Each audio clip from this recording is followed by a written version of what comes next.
تمہیں قسم اللہ کی اٹھا کے کہتا ہوں، میرے دیس کا زوال نہ نون لیگ کی وجہ سے ہے، نہ قاف لیگ کی وجہ سے ہے، نہ پیپل پارٹی کی وجہ سے ہے، نہ پی ٹی آئی کی وجہ سے ہے۔ میرے دیس کا زوال بد اخلاقی کی وجہ سے ہے، بد اخلاقی کی وجہ سے ہے، بد اخلاقی کی وجہ سے ہے کہ آج بازاروں میں جاؤ، شہروں میں جاؤ، دیہاتوں میں جاؤ، انسان نہیں ملتے، مرد عورت ملتے ہیں، انسان نہیں ملتے، اور انسانوں پر فیصلے ہوتے ہیں۔ میرے رب کا ایک قانون ہے، جس قوم میں انصاف ہوگا، سچائی ہوگی، دیانتداری ہوگی، وہ اللہ کو گالیاں بھی دیتے ہوں گے تو اللہ ان کو عزت دے گا دنیا میں۔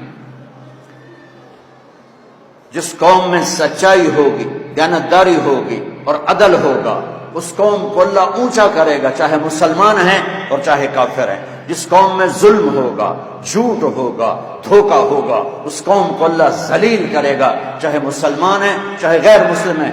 56 ملک ہیں اسلامی، ذلت کی پستیوں میں ہیں، گندگی کے کیڑے کی طرح گندگی میں پھر رہے ہیں 56 ملکوں کے ساتھ، اور ایک ملک اس میں ایٹمی طاقت ہے، عزت کہاں گئی؟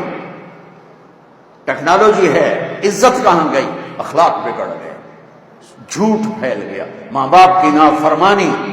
تو محمدی ہونے کا ایک حصہ عبادت ہے۔ اب سب سے کہتا ہوں نماز نہ چھوڑنا، اور اب رمضان آ رہا ہے، روزے نہ چھوڑنا۔ یہ اللہ کی بخشش کا مہینہ ہے، اللہ سے معافی مانگنے کا مہینہ ہے، لیکن اس کے بعد میرے نبی کے اخلاق کہ میں چلتا پھرتا محمدی نظر آؤں، میں چلتا پھرتا محمدی نظر آؤں، میرا بول چال ڈھال رفتار گفتار وہ محمدی نظر آئے، سیکھنا پڑے گا۔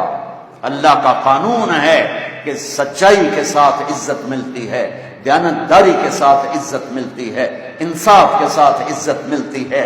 جس دیش کا وکیل بے گناہ کو 302 میں پھانسی پہ چڑھوا دے، اور جس دیش کا جج پیسے لے کر بے گناہ کو پھانسی کی سزا دے دے، اور جس دیش کا مدعی جان بوجھ کے بے گناہ کی ایف آئی آر میں نام دے کر اسے میں جیلوں میں جاتا ہوں، کتنے بے گناہ پھانسی چڑھ گئے۔ جس نے ایف آئی آر کٹوائی وہ پکڑا گیا، جس وکیل نے وکالت کی برباد ہو گیا، جس جج نے پیسے لے کے فیصلہ دیا برباد ہو گیا۔ میرے دیش میں تو انصاف بھی بک جاتا ہے، تو میں سیاستدانوں کو کیا رہوں؟ میرے دیش کا ڈاکٹر نہیں ہے، تاجر ہے۔